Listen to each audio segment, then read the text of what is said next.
Hi guys, and welcome back to my channel. I'm going to show you a couple of project shares and then maybe some little bit of chit chat about how Ruby went yesterday at puppy preschool. Yes, we'll talk about that and what I'm going to be up to this week. I'm going to start with showing you my projects. I know they're only little, but I made some stick pins. This one's purples, and as you can see, that middle bead has patterned on it. Now the stick pin looks crooked, very crooked, but it's actually this middle bead. I worked it out. It's the middle bead.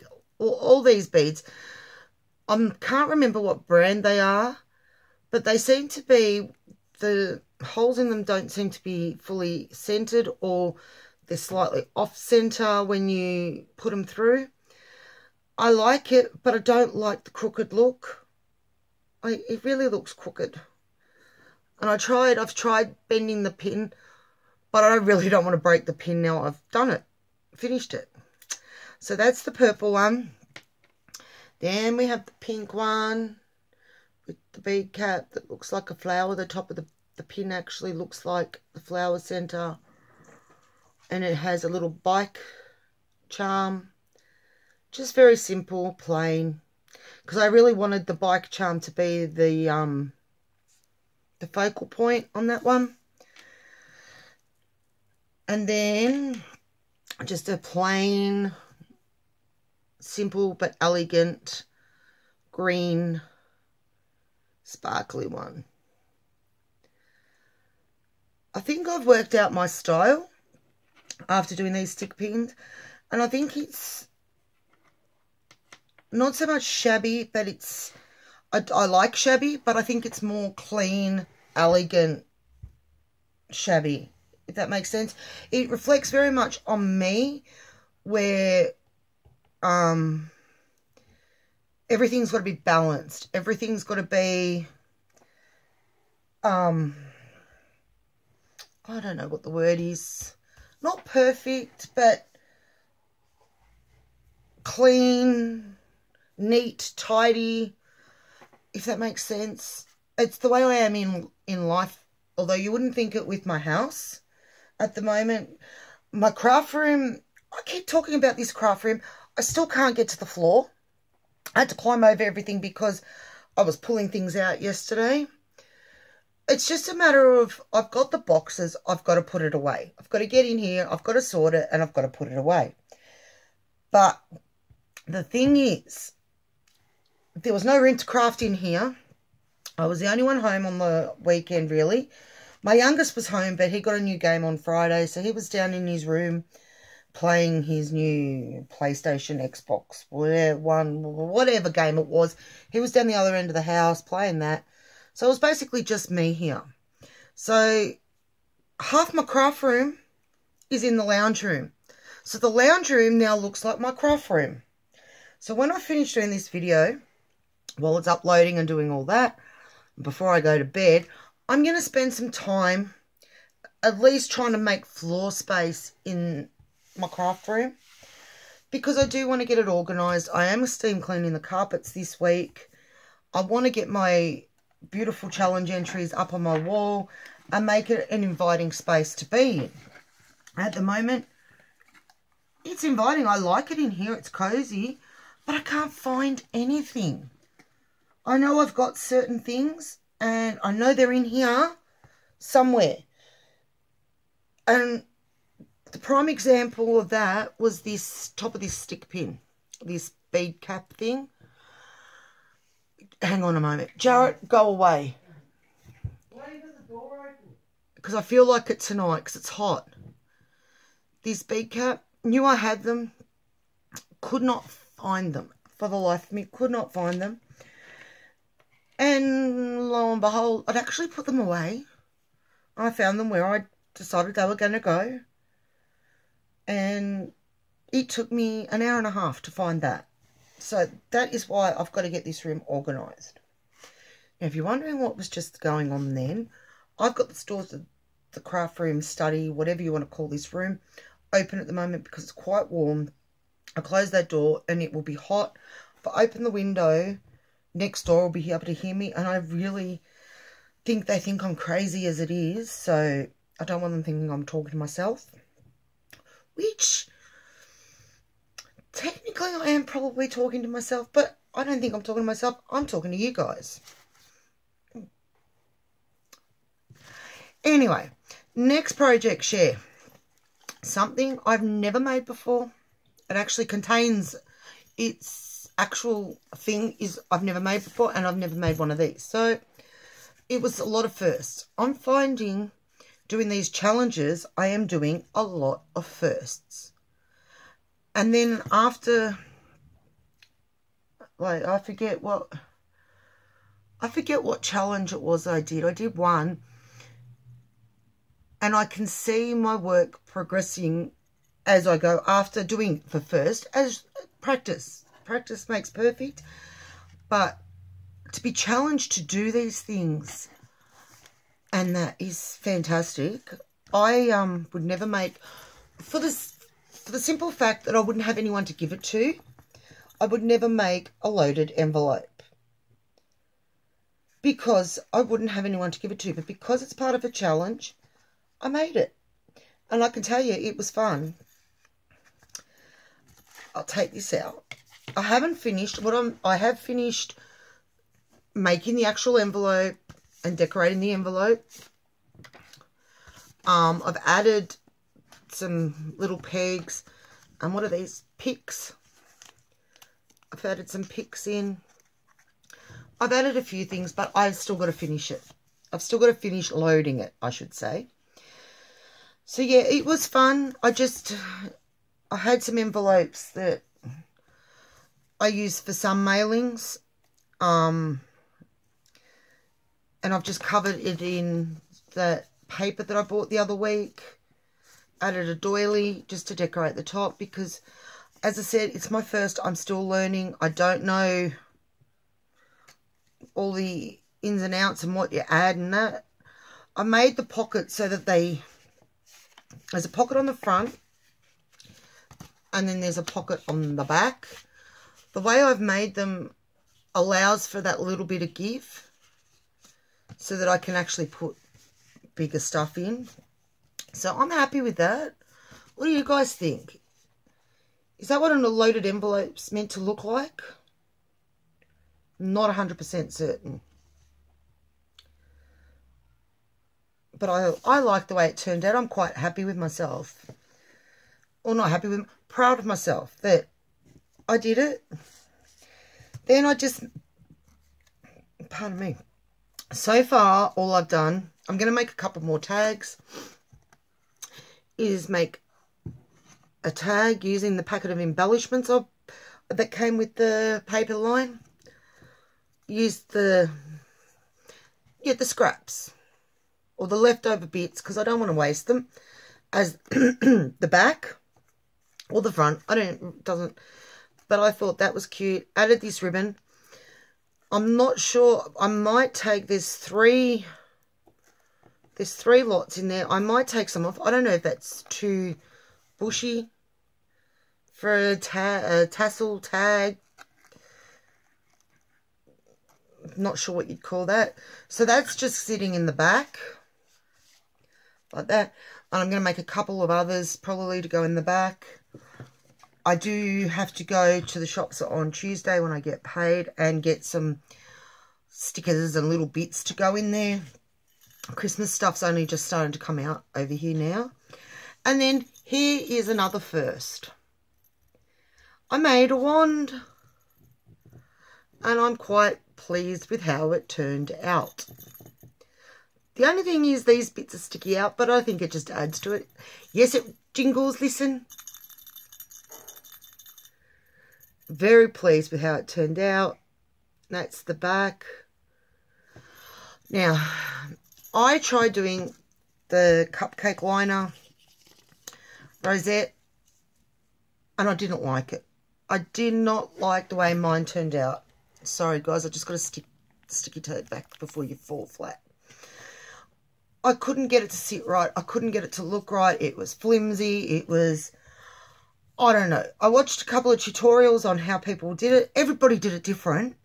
So that didn't help that which way works the best. Which way do I use? I tried several of the ones I watched and it still looked weird. So I don't know. So in the end, because it didn't match really the envelope, which I don't think would have mattered because it was Christmas. They were Christmas cupcake liners, but I think I wanted something more that blended with the envelope and tied in. So I used the paper, I don't know if you can see that, the same paper that I used on the envelope. I think it's I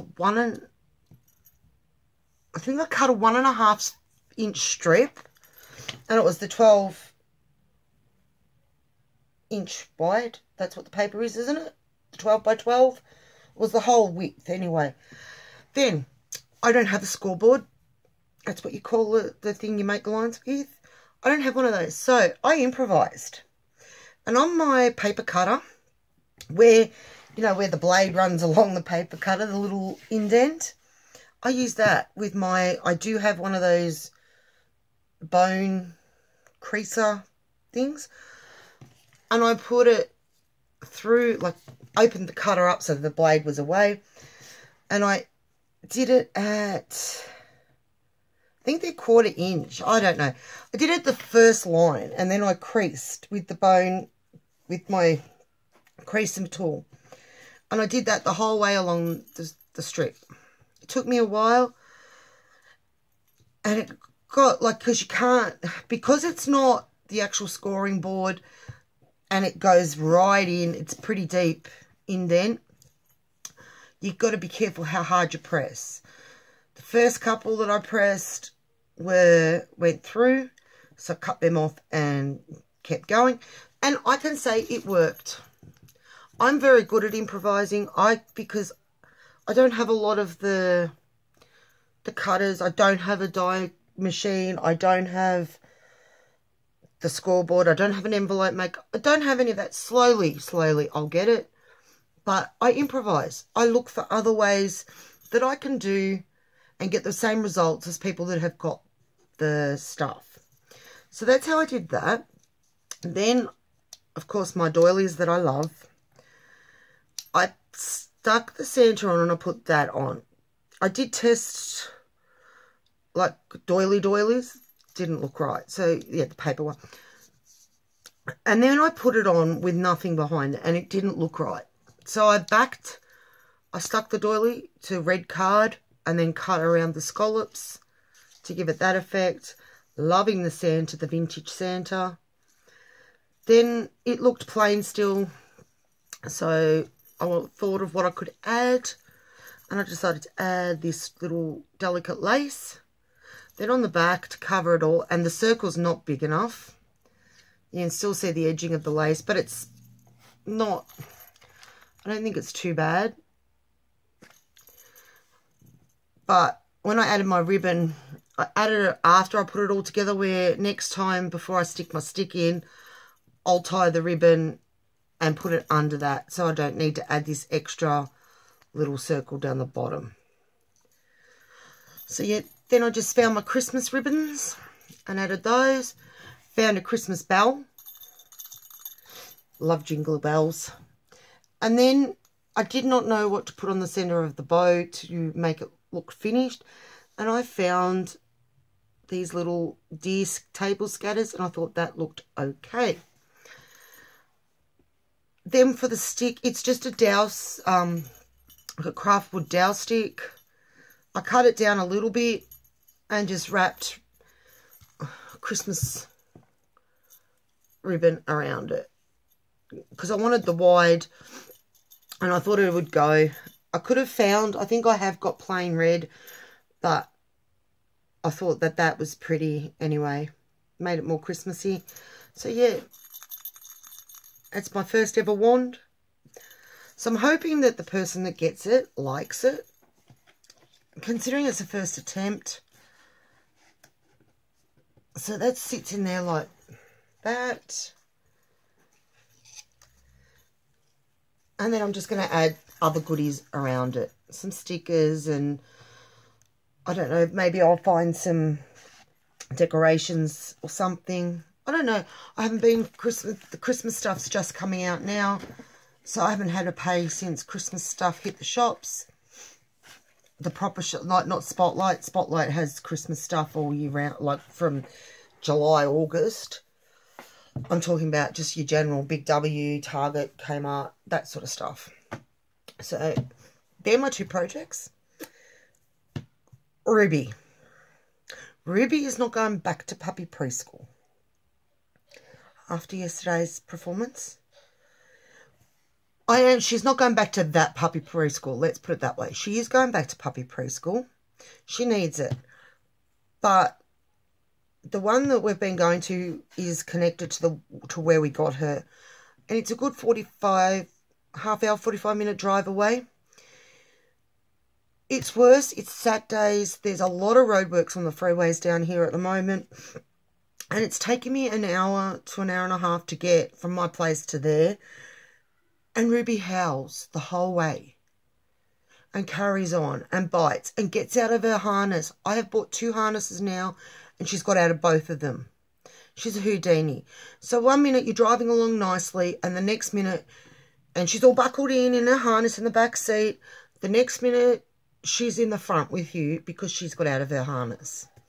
So it's, for me, it's a safety precaution and I can't handle it. I can't handle that howling carry on. I asked the lady yesterday specifically before, she said when the class ended, she said, has anyone got any questions? And I said to her, how do we teach and like bring them in the car? What can we do to make them not howl or carry on? And she said to crate them. Well, Ruby's not a small dog, and to put her in a crate, I've only got a sedan. I don't have a station wagon, nor do I have a 4-wheel drive or a ute or anything like that. How in the hell would I fit a crate that's big enough to hold Ruby in the back of my car? Then I got yelled at by her, the instructor, because Ruby did something and I yelled at her. I said, Ruby, don't. We don't yell at puppies. We redirect. And all I could think of, because I'm a childcare worker, or I was, I did my level 1 in childcare, or level 2, sorry. And I was actually going to become a fully qualified childcare worker with the thought of then going on and becoming a kindergarten teacher. Long story, after I have kids, I'm not going back there. I've also studied, I'm halfway through my primary school degree. Again, not going to become a teacher anymore because I wouldn't want to deal with it all day and then come home and have to deal with my own kids. Anyway, another story. So anyway, the basic thing that I got was, it's much like they want you to do with children these days, is ignore the bad behaviour, redirect, and only praise the good. Don't tell them off. I'm sorry, this is a puppy. This is a dog. I've taught her no. I've taught her don't bite. I've taught her you bite me, you get smacked. And you know what? After 2 days of doing that, I only started the other day because I was listening to them. After 2 days of tapping her nose, I'm not talking belting, I'm just tap on the nose, don't bite. No. 2 days, she stopped biting me. Getting her inside. Getting inside with her outside, I should say. No. No. No. I feel like I'm a broken record. No, Ruby. Out. Out. No. You know what? 3 days. And she's got that down pat. So I've decided I'm doing things my way. These are people that don't even want the dogs outside yet. Ruby's been outside for quite a while because I'm not having her in here. chewing on cords, chewing up all my stuff. No, no, no, no. She's a dog. When I say she's outside, you've seen the videos that I've put up of her. It's not really outside. It's like an outside entertaining area. So it's not like she's out in the rain or anything like that. I'm out there a lot because I go outside to smoke. She's out there. And I get sidetracked. I spend hours out there with her. So, and then the other thing was, we often give Ruby bones. And my dad spoils this dog. Like, yeah.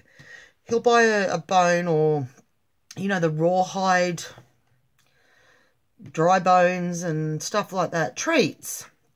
To keep her occupied, to keep her chewing, to allow her to chew things that she's allowed to chew.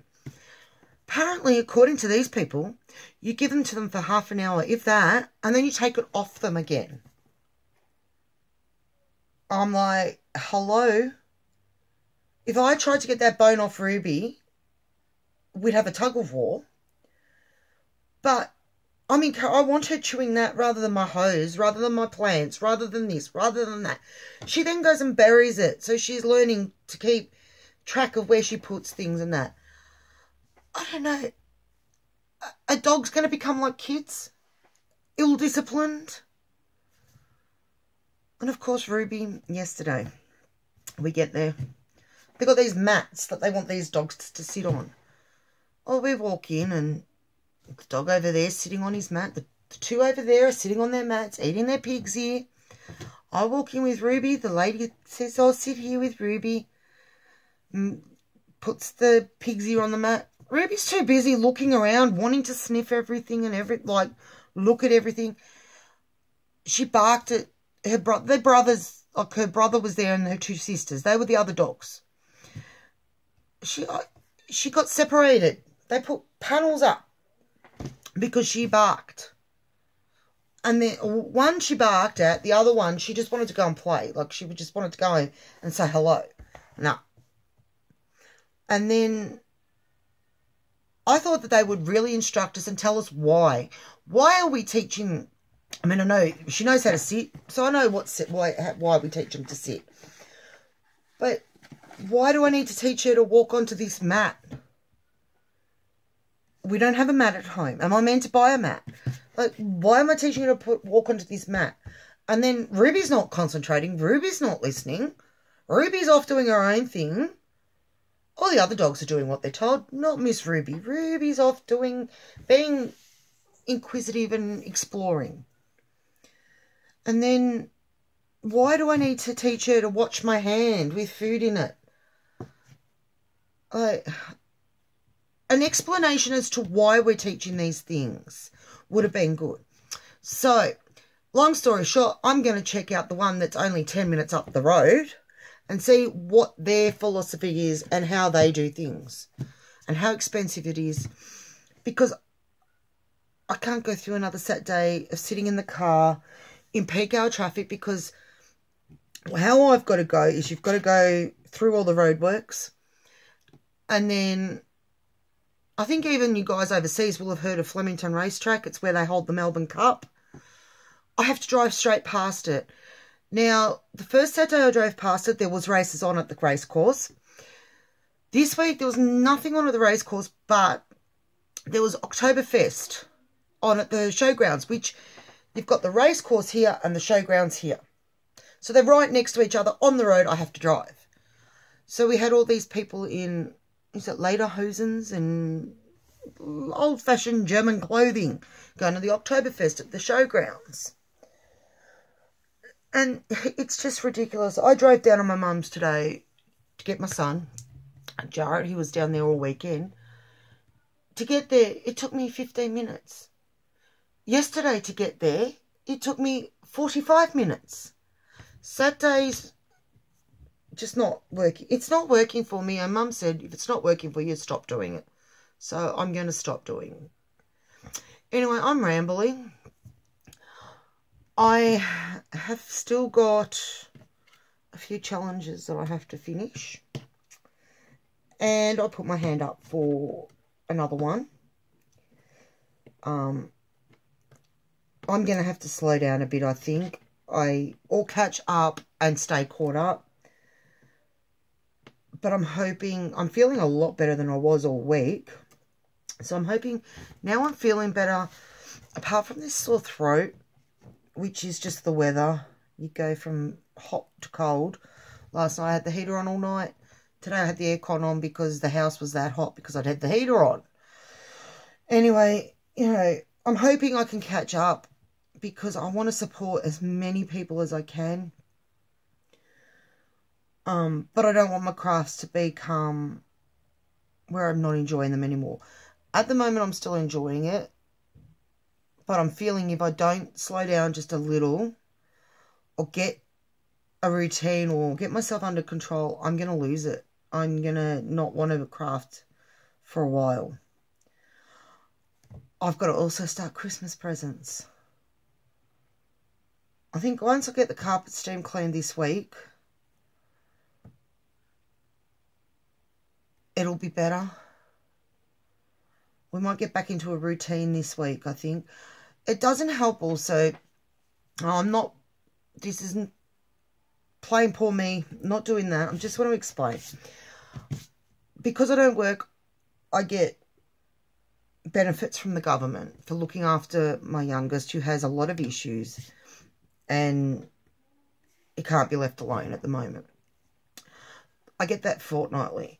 Well, at the moment, we eat really, really well the first week. And then the second week, I've usually got no money left. The vegetables that I have bought, I try and keep them fresh or whatever. So the second week, it's basically we eat what we can find and stuff like that. So I'm trying to this week, or this fortnight, what I'm going to try and do is whatever I make the first week, if I can freeze, like cook double and freeze portions to have the following week. Because I think what's happening is I feel great for a week, which is the week I've got money. I'm buying vegetables and fruits and, you know, we're eating breakfast, lunch and dinner. And then the week I feel awful is the week that I might eat once a day because I ensure that my boys have what they need and then I worry about myself. But I think that's taking a toll on how I feel. Not only physically, but mentally. I've watched over the past couple of months, I've done like a mood scale, and it's the weeks that the food isn't crash hot, that my moods aren't crash hot, that I don't feel good, that I'm drained, that...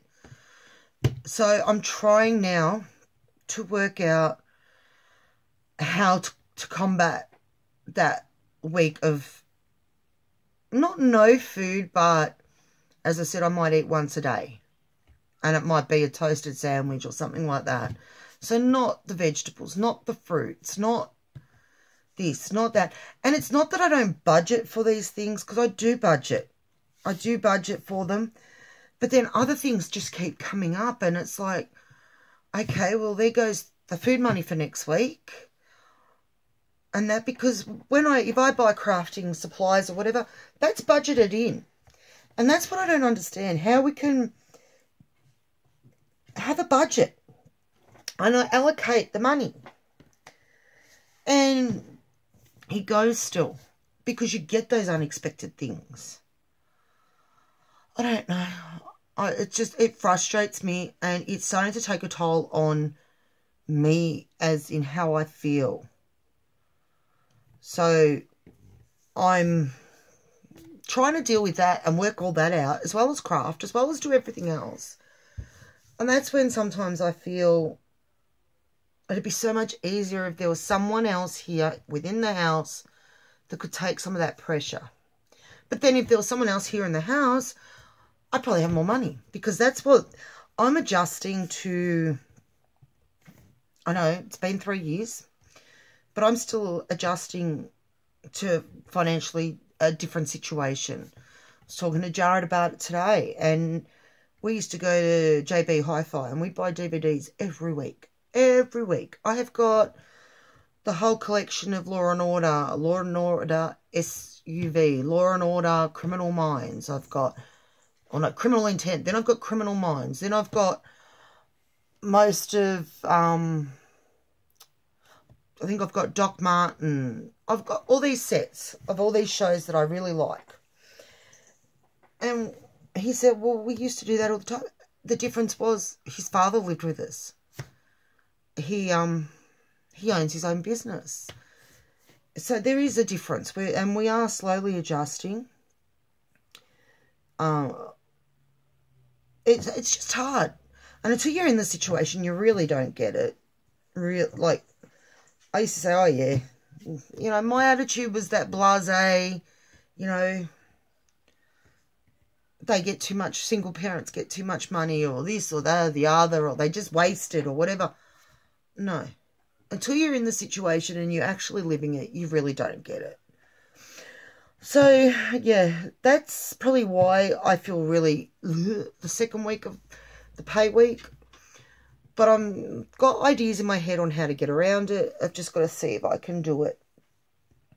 And hopefully this fortnight, nothing extra comes up. You know, yeah, anyway. I know we all go through it. I'm just having a whinge. I've got no one else to whinge to. I don't want sympathy. I don't want any of that. I just need to get it out. That's how I feel. Anyways, I'm now really tired. I don't think I'm going to clean this room. You want to have a look? Actually, no. You're not having a look. Look, I'll spin you around a little bit to give you just a little. That is relatively okay. It's down there. If you just, hang on, I'll move you a little bit. Please don't get seasick.